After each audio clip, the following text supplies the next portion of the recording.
সবাই কেমন আছো? আশা করি সবাই ভালো আছো। আমরাও সবাই খুব ভালো আছি। দেখো আজকে নিয়ে এসেছি একটা নতুন ফেস প্যাক। প্রতিদিন কি তোমাদের সাথে রান্না শেয়ার করি, একটা গাছ শেয়ার করি বা কিছু হলে তো সেটা শেয়ার করি, কিন্তু আজকে একটা শেয়ার করব নতুন ফেস প্যাক। আগে আমি এটা নিজে ব্যবহার করেছি, তারপরে এখন তোমাদের সাথে শেয়ার করছি। যদি কারো ভালো লেগে থাকে তোমরা ব্যবহার করবে। দেখো তার জন্য কি নিয়েছি, 1 চামচ মুলতানি মাটি, 1.5 চামচ মতন হচ্ছে বেসন, আর দেখো 1 চামচ টক দই, আর ছোট্ট একটা আলু গ্রেট করে নিয়েছি, এটা মানে নিগড়ে রসটা বের করে নেব, আর 1 টুকরো লেবু।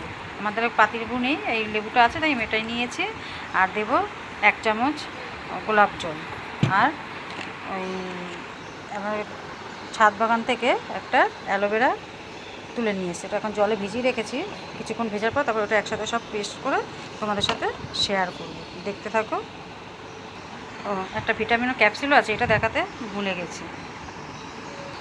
এবার এক এক করে সব দিয়ে তৈরি করব। দেখো দইটা বাটিতে রাখাই আছে।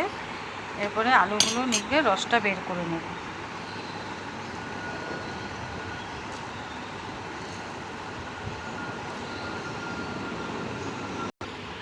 এবার 1 চামচ বেসন দিয়ে দেবো, এবার 1 চামচ মুলতানি মাটি দিয়ে দেবো।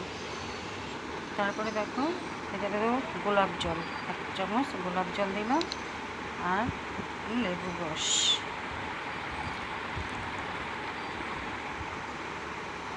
তারপরে এর মধ্যে দিয়ে দেবো একটা ভিটামিনের ক্যাপসুল।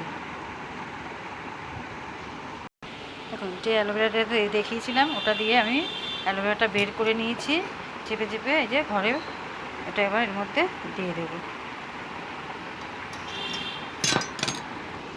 সবগুলি একসাথে মিশিয়ে নেব। দেখো এবার সবগুলো মিশিয়ে নিয়েছি। এবার তৈরি হয়ে গেছে, দেখো থকথকে একটা ফেস প্যাক তৈরি হয়ে গেছে। এটা প্রতিদিন স্নান করার আগে বা মেখে রাতে শুয়ে থাকলে সকালে উঠে দেখবেন মুখ একদম পরিষ্কার হয়ে গেছে। মুখে যদি কালো কোনো দাগও থেকে থাকে সেটাও উঠে যাবে। এই সুন্দর ফেস প্যাকটা ঘরোয়াভাবে তৈরি করে নিন, কোনো পয়সা খরচা হবে না, কিছু না, সব বাড়িতেই পাওয়া যায়।